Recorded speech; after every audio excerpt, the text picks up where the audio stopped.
Hola, es un gusto encontrarnos aquí nuevamente. Este es un video del curso Evaluación y Formulación Financiera de Proyectos impartido por la Universidad Nacional en la Maestría de Tecnologías de Información. Mi nombre es Rita Lorena Cortés Chavarría y en esta oportunidad vamos a desarrollar un ejemplo del punto de equilibrio del libro Nasir y Zapak 2008, que esperamos sea de su utilidad. En esta sesión vamos a continuar con el estudio de mercado y en esta oportunidad vamos a incorporar nuevos conceptos relacionados con el punto de equilibrio. Entonces, veníamos del ejemplo en el cual, ante una función del comportamiento de la demanda, habíamos calculado la cantidad demandada cuando habían diferentes variaciones en el precio, ¿verdad? Entonces, habíamos determinado que cuando el precio era 9, por ejemplo, la cantidad demandada era 40, y habíamos determinado también la elasticidad, es decir, el efecto que tenía el cambio en el precio en la cantidad demandada. Ahora vamos a trabajar el punto de equilibrio y para ello vamos a hablar del concepto de ingreso total y de costos totales. Entonces, el ingreso total está determinado por la cantidad que vendemos multiplicado por el precio, ¿verdad? Entonces, por ejemplo, si lo que vendo son 80 unidades a un precio de 8, mi ingreso total va a ser 640, que es la multiplicación de 8 unidades por el precio de venta, que, perdón, 80 unidades por el precio de venta, que es de 8, ¿ok? Eso es 640, que es el ingreso total. Ahora bien, vamos a hablar del punto de equilibrio. El punto de equilibrio es aquel volumen de producción y ventas en el cual el ingreso total me permite cubrir los costos totales. Es decir, no tengo ni ganancia ni pérdida, salgo justo con cubrir los costos. Ahora, hablamos del concepto de ingresos, pero no hemos hablado del concepto de costos. Para producir un bien, yo tengo dos elementos en los que incurro, los costos fijos de operación y los costos variables de operación. Los costos fijos de operación son aquellos que permanecen fijos independientemente de la cantidad producida. Y los costos variables son aquellos en que van a incrementar o disminuir dependiendo de si produzco más o menos unidades. Por ejemplo, en una fábrica de muebles, supongamos que voy a pagar el alquiler de la fábrica, que me va a costar 2 millones de colones por mes. Esos 2 millones de colones por mes se van a tener que pagar así se produzcan 5 unidades o 5,000 unidades. Esos son costos fijos de operación, pero por cada mueble que se produzca voy a incurrir en otros costos, además del fijo que hablamos, por ejemplo, del alquiler, que va a depender de la unidad que se produzca. Por ejemplo, voy a ocupar madera, voy a ocupar personas que trabajen ese mueble y a eso se le conoce como costos variables. Entonces, los costos variables sí dependen de la cantidad que se produzca. Por ejemplo, si voy a producir 5,000 muebles, voy a ocupar más madera, voy a tener que contratar más gente, entonces los costos variables sí van a moverse en función de las unidades que se produzcan. Entonces dijimos que los ingresos totales, el punto de equilibrio, tendrían que cubrir tanto los costos fijos como los variables, que son los costos de operación. Toda empresa debe operar al menos de forma tal que cubra sus costos, ¿verdad? Nadie quiere perder. Entonces, si produzco menos cantidad de aquella que me cubre mis costos de operación, estoy en un rango de pérdida. Y si produzco más cantidad, voy a estar, más cantidad que mi punto de equilibrio, voy a estar en una zona de ganancia.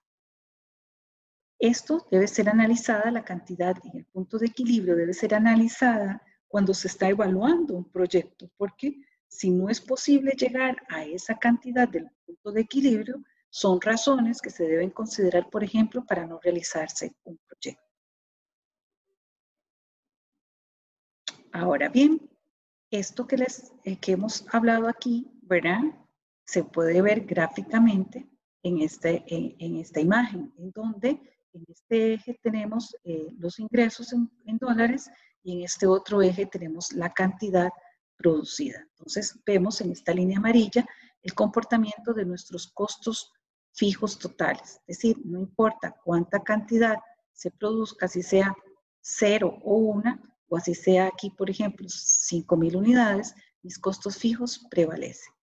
Y tengo el otro concepto, que son mis costos variables, ¿verdad? Que van a depender de la cantidad producida. Entonces, son aquellos que están por encima o por encima de los costos fijos que tenemos, ¿verdad? Entonces, tengo un punto de equilibrio, que es el punto ideal, en el cual mis costos fijos totales se igualan con mis ingresos totales, ¿verdad? Tengo el punto de equilibrio, y donde para abajo de ese punto de equilibrio lo que tengo es una pérdida, y para arriba de ese punto de equilibrio lo que tengo es una utilidad o ganancia. Ahora bien, ¿cómo determinamos el punto de equilibrio? El punto de equilibrio se determina dividiendo los costos fijos totales entre el margen de contribución. ¿Y qué es el margen de contribución? Se puede definir como la ganancia que obtengo por cada bien o cada bien, cuando digo bien, es un producto específico que produzco. Entonces, por ejemplo, si el precio de venta de un artículo es de $1,000 y me costó producirlo 800, ¿verdad? Mi margen de contribución es de 200. Entonces, vamos a suponer que el precio de venta era 1,000, pero que entre la madera, siguiendo el mismo ejemplo anterior, y lo que le pagué a la gente para que me construyera ese mueble, y lo que llamamos carga fabril, que puede ser el cemento, y los clavos, ¿verdad? Mis costos de operación sumaron, mis costos variables por unidad sumaron $800, y si los vendía $1,000, el margen de contribución es de 200.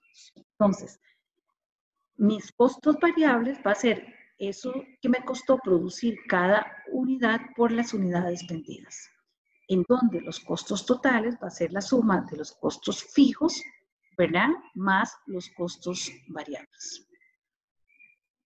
Vamos a un ejemplo. Siguiendo el ejercicio anterior, vamos a incorporar estos dos nuevos elementos, que son los costos fijos totales y el costo variable. Es decir, los costos fijos vamos a suponer que son $200, y que el costo variable, lo que me cuesta producir cada unidad, es de 0.75. El ejercicio consiste en determinar el punto de equilibrio, es decir, si yo vendo a un precio de $1, ¿cuál es la cantidad justa que tengo que vender para poder cubrir mis costos de operación? Los costos de operación son estos $200, que son los costos fijos, y este 0.75 que me cuesta producir cada bien. Entonces dijimos, siguiendo la fórmula que está acá, que el margen de contribución va a ser igual al precio menos el costo variable por unidad. Y sabemos que el precio me están diciendo que es de $1,